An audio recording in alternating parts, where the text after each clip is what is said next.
Hi everyone, today's lesson is lesson 36 and it's subtracting fractions and mixed numbers from whole numbers. The slides that you see in front of you are actually for lessons 36 and 37 combined. I decided just because I felt like there were two completely different topics, I'm going to stop my video at the end of the slides for 36 and I'm going to provide a different video for you for tomorrow for lesson 37. So even though these are combined, my video is going to stop at the end of 36. So moving on, let's take a look at our learning targets for today. It's just these top two here. So subtract a fraction from a whole number and then also subtract a mixed number from a whole number. I'm going to go through and kind of and talk about like a visual way to look at this, or a way with like a diagram, and then also a way of kind of understanding this just in an equation. So let's just take a look here. This first way, I think, I'm just going to zoom out a tiny bit, provides a nice visual example of why. One moment, my lights just shut off. Okay, that's better. Now I can see. So taking a look at this here, there were 4 pies on a shelf. The server sliced one of the pies into sixths. That should have an S there. Sixths, and took 2 1/6 pies from the shelf. How many pies were left? I know that you don't have this diagram necessarily right in front of you, but you could quickly draw it. So go ahead and pause this video, solve, make use of that diagram. That visual is really helpful, especially when you're just starting that foundational understanding of subtracting fractions and mixed numbers away from a whole number. And unpause the video when you're ready to check your work with mine. All right, so I haven't done any of my work yet. I kind of wanted to do that all in front of you. I'm just going to read really slowly and kind of divide these pies out as I read the details. So the server sliced one of the pies into sixths. I'm just gonna fix that there. And took 2 1/6 pies from the shelf. Okay, so first of all, I have a whole number of 2 here. Let's start there.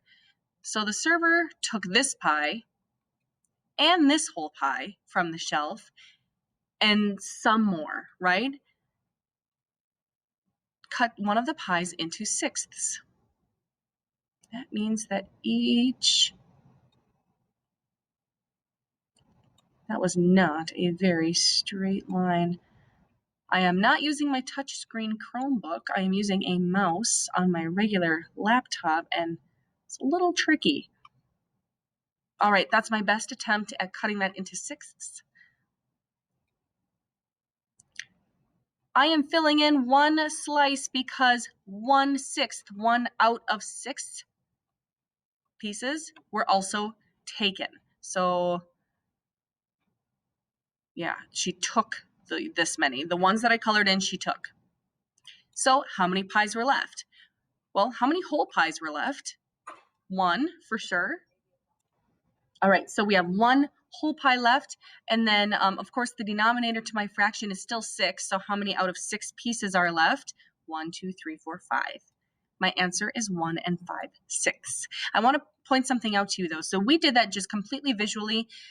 You do need to understand how to solve this in an equation, though, as well. So here's how I like to think about it. If we do this correctly, our answer should still end up being 1 5/6 here.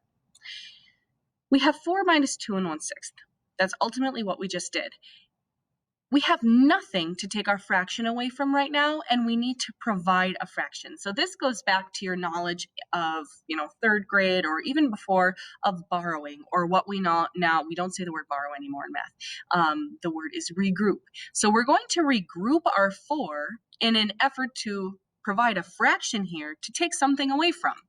So 4 is actually the same thing as, well, let's create a fraction over here. The fraction we're working with right now is sixths. A fraction equal to 1 would be a fraction that has the denominator and numerator the same. So in this case, a fraction of 6/6 would be equal to 1. If I have borrowed 1 from my whole number of 4, then that's not a 4 anymore, and it's a 3. So we have regrouped our 4 into 3 6/6. I suppose that's kind of like, this is working with fourths, so it's a little different. But if you had 4 $1 bills, and then you swapped out one of your $1 bills for 4 quarters, Now you have 3 $1 bills and 4 quarters, and you still have $4. It's still 4, but it just looks a little different. Now you have some change and some ones. So that's what we've done here. We've taken our 4, our whole number of 4, and we've regrouped it. We've made it look a little different. We borrowed 1 from the 4, or we regrouped 1 from the 4 and turned one whole into a fraction so we can work with it. So now we have 3 6/6 minus 2 1/6. Now this is a piece of cake. Our denominator stays constant as a 6. 6 minus 1 in our numerator place gives us 5 on top in our numerator. And our whole numbers, I should mention too, we always subtract the fractions first. We work kind of backwards. We work from, now my screen is backwards. We work from left to right. Okay, so 3 minus 2 is 1. We got the same answer. Awesome. Very good. Try this example on your own. Set it up however is helpful for you. If that visual is really helpful for you, please set up a visual diagram. Otherwise, even just stacking them, that can help solve these problems more easily as well. So pause your video, please solve this problem, and unpause your video when you're ready to check your work with mine. All right, so I've actually set this up 2 different ways. I've done a visual model, and I've actually set it up as an equation as well. If we solve correctly, then both should provide us with the same answer. So here we go. 5 minus 1 2/3. Because we just did that pi example, I set it up kind of the same way. So if we're imagining pies, we had 5 pies, and we're taking 1 2/3 pies off of the shelf. So we started with 5 whole pies, 1 whole pie we're taking away, and then 2/3 of another pie. So I don't know, how would you divide this evenly into 3? Kind of like a peace sign, I suppose. Okay, something like that. Imagine those are even. And 2/3 I need to color in this time. Now, basically, we're asking what's left. Well, how many whole pies, hypothetical pies, do we have left? We have 1, 2, 3. Getting ready to set up my fraction. We had divided this into 3 parts, and so my denominator is 3. How many are left? 1 piece of that, of the 3. So 3 1/3. Okay, so let's go ahead and take a look at this like an equation. 5 minus 1 2/3. Well, we're going to regroup our 5. We're going to borrow 1 or regroup 1 whole away from our 5 and provide a fraction to work with so that we have something to take our 2/3 away from. So first of all, we're going to regroup our 5, borrow 1 from it, and now this is a 4. And our 1 now becomes a fraction right here. The fraction we're working with has a 3 in the denominator.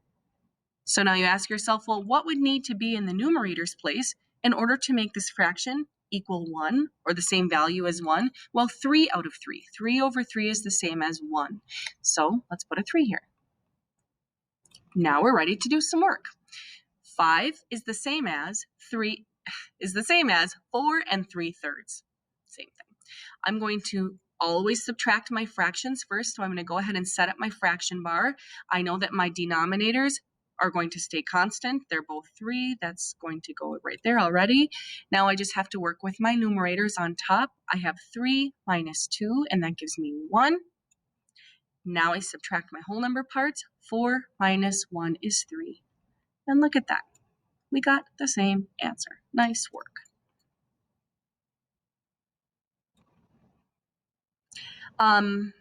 That is it for your lesson 36 slides for today. So just remember that it's really important to regroup those whole numbers. Some of you who are doing this work already are able to visualize this in your head. We've already done subtracting a fraction away from 1. And this is just a little bit building onto that, where we're subtracting fractions and or mixed numbers away from numbers larger than 1.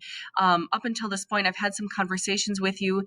I can think of one student in particular that just said, well, I can just kind of see it in my head. It's like a puzzle. If I take 2/3 away, then there's 1/3 left. If that works for you, you might not even be able to explain in words how this makes sense in your brain. But I'm hoping these 2 ways of thinking about these problems is helpful. Thanks so much for watching, and have a great day.